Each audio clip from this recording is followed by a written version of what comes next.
నమస్తే, welcome to our channel. ప్రముఖ ఆధ్యాత్మికవేత్త, ఆస్ట్రాలజర్ ఫణి భాస్కర్ శర్మ గారు ఉన్నారు. వారితో మాట్లాడదాం. నమస్తే సార్. నమస్తే అమ్మా. ఫిబ్రవరి నెల ద్వాదశ రాశి ఫలితాల్లో భాగంగా మిథున్ రాశి వారికి ఎలా ఉందో చెప్పండి. నమస్తే అమ్మా. శ్రీ గురుభ్యో నమః. ముందుగా మా తల్లిదండ్రులకు నమస్కారాలు, అలాగే మా గురుదేవులకు కూడా నమస్కారం తెలుపుకుంటూ, ముఖ్యంగా మనకి ప్రతి నెలా కూడా గ్రహస్థితి అనేది ఒకటి ఉంటుంది. గోచారం ప్రతి గ్రహం కూడా వాటి పర్టికులర్ టైం ప్రకారం ప్రతి రాశిలోనూ సంచారం చేస్తూ ఉంటాం. మనం ఫిబ్రవరికి తీసుకున్నట్టయితే వృషభంలో గురువు, మిథునంలో కుజుడు, కన్యలో వచ్చేటప్పటికి కేతువు సంచారం జరుగుతోంది. మకరంలో రవి, బుధుడు, అలాగే కుంభంలో శని, చంద్రుడు, తర్వాత మీనంలో చివరిగా రాహువు, శుక్రుడు ఉంటారు. ఇక్కడ చంద్రుడు అనేది మనకి తిరుగుతూ ఉంటారు. ప్రతి 2.5 రోజులకి ఒక్కొక్క రాశిలో తిరుగుతూ ఉంటారు కాబట్టి నెలంతా కూడా సంచారం చేస్తూ ఉంటారు.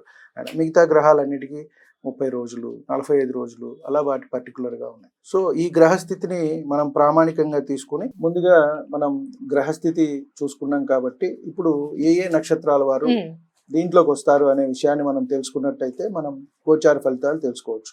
ముఖ్యంగా మిథున రాశిలోకి వచ్చేటప్పటికి మృగశిర 3, 4 పాదాలు, ఆరుద్ర 4 పాదాలు, అలాగే పునర్వసు 1, 2, 3 పాదాల వారు దీంట్లోకి వస్తారు. కాబట్టి ముఖ్యంగా ఈ నక్షత్రాల వారు జన్మించిన వారు ఈ దీంట్లో వస్తారు కాబట్టి వాళ్ళు ఈ ఫలితాలు అనేవి చూసుకోవటం అనేది మంచిది. వీరికి కూడా కొంచెం అలాగే ఉందమ్మా. అంటే గురుబలం కొంచెం తక్కువ ఉంటాము, అన్నీ కూడా ఖర్చులే ఎక్కువ సూచిస్తూ ఉన్నాయి. అంటే ధనం వస్తూ ఉంటుంది, అది ఖర్చు అయిపోతూ ఉంటుంది. ఎలా వచ్చింది అలాగే అయిపోతూ ఉంటుంది. తర్వాత చూసుకుంటే ఎండ్ ఆఫ్ ద డే కానివ్వండి, ఆ మంత్ ఎండ్లో చూసుకుంటే ఏం ఉండదు.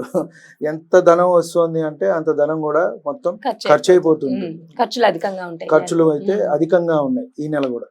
అలాగే ఏ పని మొదలు పెట్టినా కూడా వీరికి కూడా కొంత సాకారం అవటం లేదు. ఆ పనులు పూర్తి అవ్వకపోవడం వల్ల కుటుంబంలో ఇంటా బయట కూడా కొంచెం చికాకులుగా వీరికి కనబడుతున్నాయి.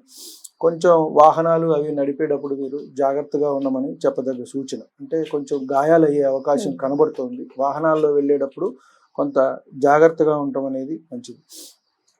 అలాగే భార్యాభర్తల మధ్య కూడా కొంత వివాదాలు వచ్చే అవకాశం ఉంది. అంటే కొంతమంది చట్టపరంగా కేసులు కూడా ఎదుర్కొనే సమస్యలు అయితే వీరికి ఉన్నాయి.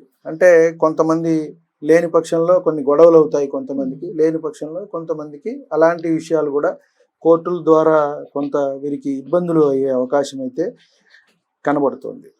కొంత అశుభ వార్తలు కూడా వీరు వినే అవకాశం ఉంది. అంటే ఇంట్లో వారు ఎవరైనా కాలం చేయటం అనేవి ఉంటాయి.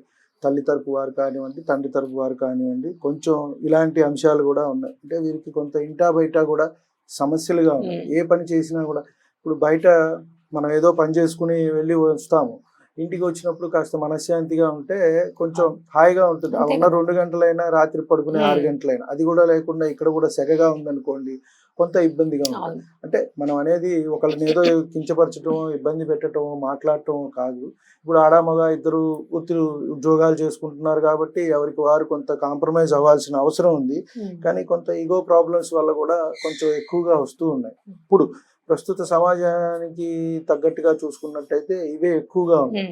కాబట్టి వీరు వాటికి వారు కొంత సమన్వయం పాటించాల్సిన అవసరం అయితే ఉంది. కొంత మానసికంగా కూడా ఒత్తిడి అనేది ఎదుర్కొంటూ ఉంటారు. వీరికి కూడా ఈ రాశి వారికి కూడా కొంత సంతానమైన సమస్యలు ఉన్నవి, సంతానపరమైన సమస్యలు. వీరు కూడా డాక్టర్ సలహా తీసుకోవటం అనేది ఎంతైనా చెప్పదగ్గ సూచన. అంటే ఆడవారు కానివ్వండి, మగవారు కానివ్వండి, కొంచెం వీళ్ళు కూడా ఆ పరిహారం ఏదైతే ఉందో చేసుకుంటూ, మనం జ్యోతిష్యపరంగా చెప్తాం ఏమేం చేసుకోవాలి, ఏంటి, ఎప్పుడు మీకు ఆ సమయం ఉంది అని.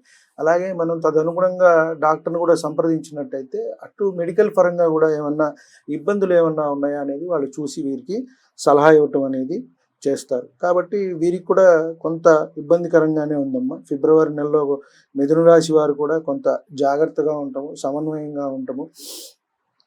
డబ్బులు అయితే కనుక ఎవరికి ఇవ్వద్దు అనే మనం చెప్పదగ్గ సూచన. ఎందుకంటే మనకి రావాల్సినవే ఒకంత రావు, అన్నీ స్లోగా జరుగుతూ ఉంటాయి. కాబట్టి మనం ఏ పని ప్రారంభించినా కూడా కొంత అవ్వకపోవటము, మధ్యలోనే ఆగిపోవటము, ఇలాంటివన్నీ కూడా కనబడుతున్నాయి. కాబట్టి వీరే కొంత జాగ్రత్తగా, నిదానంగా, ఒకవేళ భార్య లేక భర్త ఇద్దరు అగ్రెసివ్గా అనేది ఉండకూడదు. కాబట్టి ఎవరో ఒకరు సమన్వయపరుచుకుంటూ కొంత వీరు వెళ్తూ ఉంటే కనుక మిథున రాశి వారికి కాస్త ఫిబ్రవరిలో కొంచెం అటు ఇటుగా చూసుకుంటే ఎంతైనా అనుకూలతలు అయితే కనుక తక్కువగానే ఉన్నాయని మనం చెప్పవచ్చు.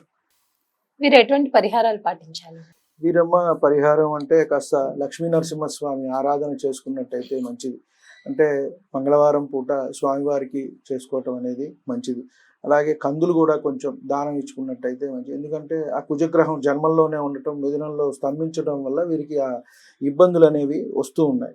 కాబట్టి సుబ్రహ్మణ్య ఆరాధన ప్రీతికరంగా, లేదు లక్ష్మీ నరసింహస్వామి ఆరాధన, అలాగే కందులు దానంగా ఇచ్చుకున్నా కూడా మంచిది. చక్కగా ఎర్రటి వస్త్రం ఏదైనా మన దగ్గర పెట్టుకున్నా కూడా మనకు కొంత మంచి జరిగే అవకాశం అయితే ఉన్నది. మీరు నిత్యం పఠించాల్సిన శ్లోకాలు ఏమైనా ఉంటాయా? అంటే సుబ్రహ్మణ్యాష్టకం చదువుకోవచ్చు, లేదు కుజుడిది నవగ్రహ స్తోత్రాల్లో ఉంటుంది. అదే మొత్తం నవగ్రహ ఆరాధన అందరూ చేసుకోవచ్చు.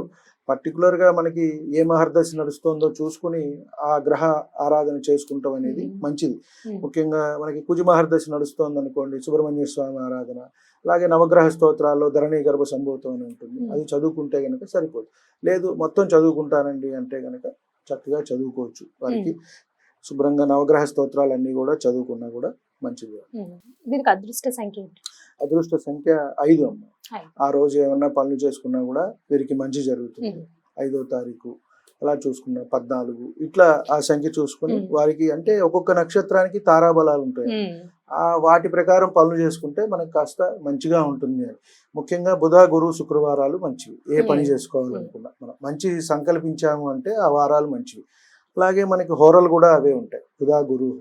తారాబలం ఏంటంటే మన జన్మ నక్షత్రం ఏదైతే వస్తుందో, ఉదాహరణకి ఉత్తరాభాద్ర తీసుకున్నాం, వారికి రేవతి నక్షత్రం సంపద, ఆ రోజు వాళ్ళు మంచి పనులు చేసుకోవచ్చు.